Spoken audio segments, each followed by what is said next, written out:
اعوذ باللہ من الشیطان الرجیم بسم اللہ الرحمن الرحیم مولا کائنات حضرت امیر المومنین علی بن ابی طالب علیہ السلام کے مجموعہ کلام نہج البلاغہ کے پہلے باب کا خطبہ نمبر 222۔ خدایا میری آبرو کو غنا و تونگری کے ساتھ محفوظ رکھ، اور فقر و تنگ دستی سے میری منزلت کو نظروں سے نہ گرا،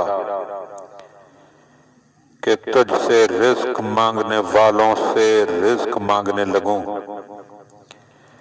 اور تیرے بندوں کی نگاہ لطف و کرم کو اپنی طرف موڑنے کی تمنا کروں، اور جو مجھے دے اس کی مدح و ثنا کروں، اور جو نہ دے اس کی برائی کرنے میں مبتلا ہو جاؤں، اور ان سب چیزوں کے پس پردہ تو ہی عطا کرنے اور روک لینے کا اختیار رکھتا ہے، بے شک تو ہر چیز پر قادر ہے۔ اللہم صلی علی محمد و آل محمد وعجل فرج آل محمد۔